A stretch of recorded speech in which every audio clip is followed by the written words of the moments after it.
Hey guys, Tarke here, slightly more calm than the transmog video. I was a little bit hyped for that. Anyway, we're still going with the rapid fire recaps, and this is looking at how professions are going to work in Legion, and I have to say, to start off, it sounds pretty good. So we're going to start off with the recipe acquisition. No longer do you go to a vendor and buy your recipes, they will be set into very long quest chains. As you see here, this is the tailoring NPC in Dalaran. She sends us to go out to get some rare cloth. We go get the rare cloth. We come back, but we try to sew with it. Apparently, it dissolves in front of our very eyes. She goes, "Find a master." This is said master. Now, this dude is a Nightfallen. The way that Nightfallens work is they are the exiled Night Elves of Saramar. They're addicted to magic. When they get exiled, you can see they sort of wither a bit and they go a bit kind of creepy. Now, he teaches us all of the tricks there are to know, and we're very grateful, and we make the mistake of telling him about Dalaran. Now, put yourself in the eyes of an addict, and addicts who are addicted to arcane energies then think about Dalaran. Apparently stuff goes wrong, and we have to resolve all of that crazy stuff. We end up going to Saramar and learning why our teacher was originally exiled, and then we go into getting the final tailoring stuff. Sounds like a pretty interesting story. Genuinely sounds cool. Pretty interesting, right? Now, this isn't just for the crafting. This will also be the same kind of setup for the gathering professions, and the gathering professions have some pretty interesting things I'll cover quickly. Now, no longer will you have that issue, as they say themselves on the panel, where you see the herb in front of you. You run to the herb. The druid flies, steals the herb, and flies off. That will no longer happen. We haven't deleted druids from the game. Instead, what's going to happen is that both herbs and ore, and I'm assuming basically everything now, is shared. And what that means is everyone has access to it. It will be on like a personal loot kind of system.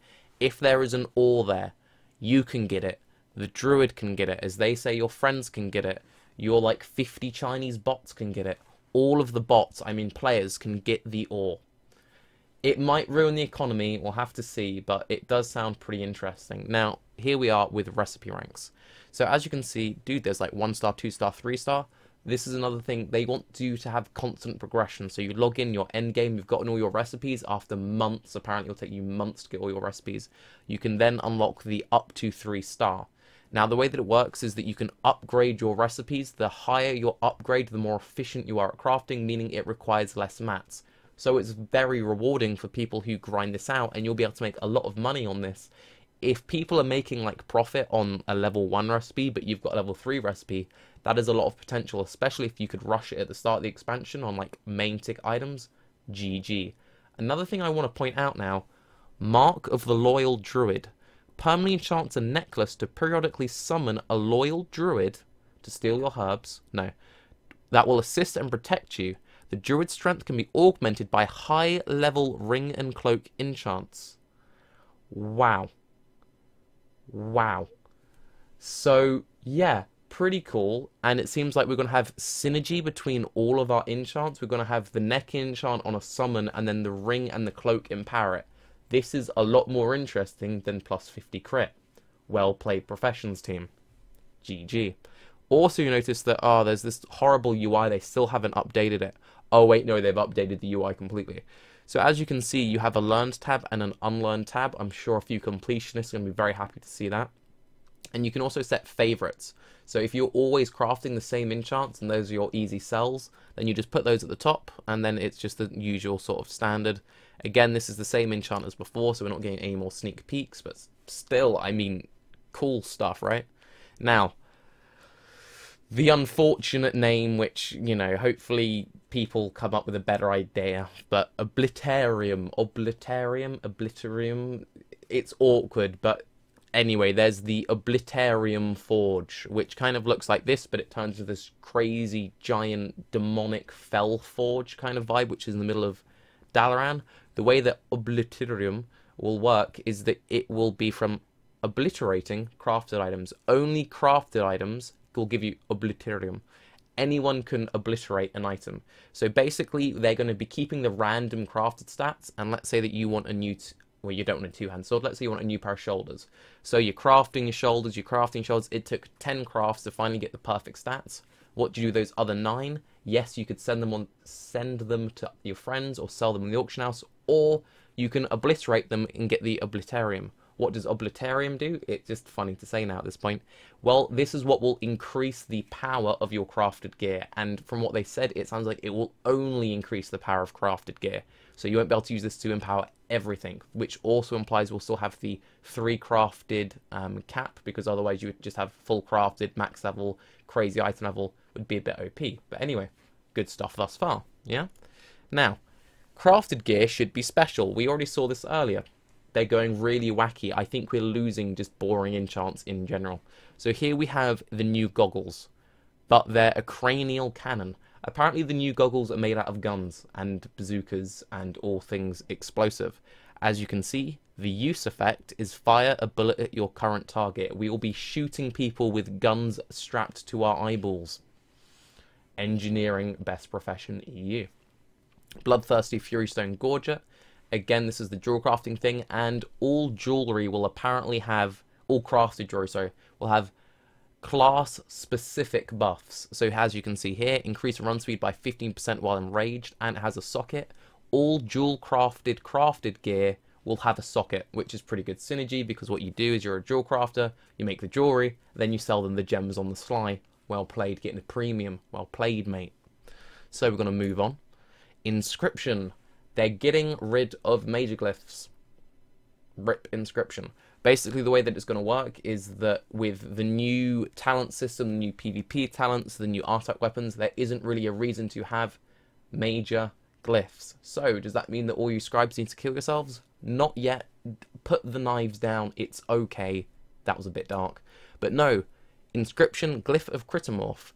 When cast on critters, your polymorph spell now lasts 1 day and can be cast on multiple targets. We've already seen this. No. The way that glyphs will work is you'll only have minor glyphs, which will be cosmetic stuff and fun little quirky stuff. And there is no cap to the amount you can have. You can have all of them if you want to. Well, almost all of them. The way that they all work is they will apply to your skills. So, for example, this would directly apply onto your polymorph skill. You can only have 1 glyph on per skill, but you could alter like 15 skills or 20 skills, but you can have like 10 polymorph glyphs, if that makes sense. So there's still going to be a big trade for these fun little cosmetic things. This is a lot more interesting, a lot more just fun glyphs, and that's what it always should have been. So I'm pretty excited, and I have a max level scribe, but there's still more. There will be Vantis runes, or bandages they called them. So you go Vantis rune Xavius. Xavius is the final boss in the Emerald Nightmare raid. Increased damage by 10% while fighting Xavius. You can only use 1 Vantis rune per week, and the effects last for the entire week. Wow, that's pretty OP. Basically, this is something that scribes will be making, and there will be one of these for each boss. We don't know how the rest of these will be unlocked. I imagine through something pretty cool, but this is great. I run a raiding guild. This is the perfect thing that you want as a raid leader, because you have that control. I'm sure someone will piss me off by doing it on the wrong thing, but anyway. With this, we can basically dictate, guys, we cannot get past this brick wall. All of my raiders go out, buy your runes, you all pop your runes, you also need 10% more deeps, and you go through. Now, we've got to assume there will balance around this, so it won't be completely face roll, but it's only 10%, it's a weekly cap, it's more interesting than a static flask buff. Well done. And on that topic, I imagine the new flasks and potions will follow this suit, so very well done, Blizz. We're losing boring static, we're getting actual player decision. Like the enchants, they'll probably be best in slot enchants with a druid and the perfect druid setup, but it's about augmenting the gameplay you choose. It's about choice, about giving you something to do. But there's more. So, secondary professions. What secondary professions? Archaeology is getting major content. Yeah, I've got notes. Trust me, it's real. So, apparently for months to come throughout Legion, there will be constant content for Archaeology. You'll be getting these fun little items, and you'll be getting stuff you can equip, you'll be getting mounts, you'll be getting pets, you'll get all sorts of crazy lore. Sounds pretty cool. Sounds actually kind of interesting. We might need to dust off our dusting off tools. Let's move on. Crispy bacon. Cooking is getting some reworking, and this is an old friend of ours. But if this is the more important bit, bacon is now in World of Warcraft. Extend the benefits of any well-fed buff from the Broken Isles by 1 hour up to a maximum of 6 hours. Very ballsy move. We don't know if this will persist through death. Probably not. But at the same time, this is probably going to be one of those things of if you know you're not going to die and the food's quite expensive but the bacon's quite cheap, you can extend your expensive food by using the bacon. This, again, is gameplay. It rewards people who don't die. I like this. I play a monk. I can transcendence out of boss fights. I never wipe. I like this a lot. Well done. And bandages. Apparently, bandages and first aid is getting something. I doubt it'll be that interesting, but there'll be 2 new levels of bandage. And fishing, they didn't go into any details, but apparently it will be exciting again. It won't be boring. It will be interesting. So yeah, sorry if it was rushed. I just want to get this up for you guys because not everyone has the virtual ticket, so hopefully this was helpful. I've been Tarke. Thanks again for watching. Subscribe for more BlizzCon coverage. Bye-bye.